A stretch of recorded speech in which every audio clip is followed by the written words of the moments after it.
Saltburn is the second feature from writer and director Emerald Fennell, who previously made the award-winning film Promising Young Woman from 2020. Now, I thought I would mention that Saltburn was the opening gala at this year's BFI London Film Festival, which I didn't see because it wasn't really on my list as a priority compared to the 6 films that I did see instead. Also, I was thinking about limit costs and there was a train strike on that day, so I was happy enough to wait until it came out in November. By the way, if anyone is interested, you can check out my 2-part BFI London Film Festival 2023 videos of the 6 films that I did watch. Links are in the description below. Now, let's discuss about Saltburn. The story of Saltburn is about a student at Oxford University who finds himself drawn into the world of a charming and aristocratic classmate who invites him to his eccentric family's sprawling estate for a summer never to be forgotten. I found Saltburn to be a wild and ballsy experience, and I really liked it. I absolutely respect that someone like Emerald Fennell as a filmmaker once again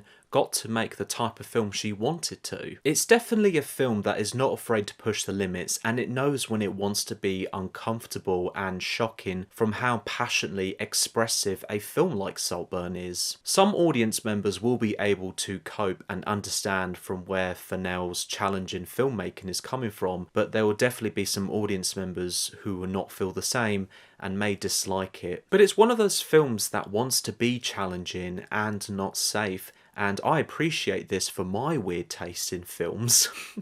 All of the acting was excellent. Barry Keoghan as the main lead I thought delivered honestly the best of his career, who plays a mysterious and interesting character who at the start is an unpopular and geeky person, but then develops into someone else completely differently. Jacob Elordi I thought was also excellent and as well delivered a career best performance. I loved the chemistry of both of their characters, Oliver and Felix. Even though they have hugely different levels of class and personalities, you believe in their close friendship and it works. Everyone else does a great job in this film and you can tell that the whole cast is having a lot of fun. Who the rest of the cast would be Archie Madekwe, Sadie Soverall, Richard E. Grant and Rosamund Pike. Even Carey Mulligan is in this, but she has a minor role. And for those that don't know, she was the main lead in Fennell's Promising Young Woman. Everyone's performances all support the tone of Saltburn to be dark and sometimes very funny, presented to look fully satirical, and that also helps the neat script to have themes about different levels of class,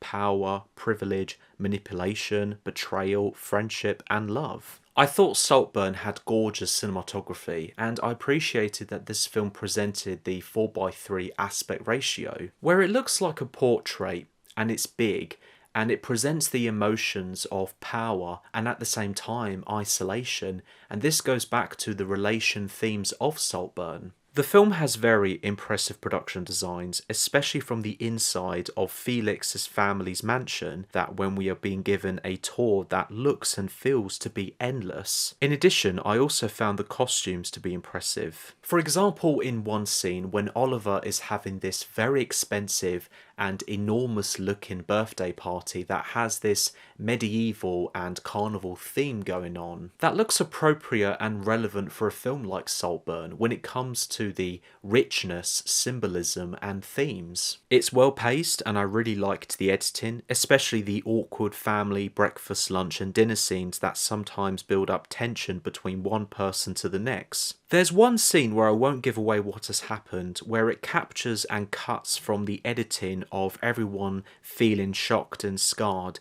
and it builds up quickly until everyone explodes from anger or upset. My only issue with Saltburn, there was one scene in the final act where I wasn't really 100% on it and how I felt about it. Do not worry, there'll be no spoilers. It's just one of those moments in a film where you don't know how to process it. Not because you don't understand what's going on, but more on how and why from the writing side. It's possibly something I may get more when I come around to rewatching Saltburn in the near future. But in the end, I very much enjoyed Saltburn. It was full of passionate filmmaking from Emerald Fennell, and I know that some will definitely appreciate and understand where it's coming from, and some will not. Check this out now in UK cinemas. Based on my Letterboxd rating, I'm going to give Saltburn 4 stars out of 5. Thank you so much for watching. I hope you've enjoyed this video. Please let me know your thoughts about the film in the comments below.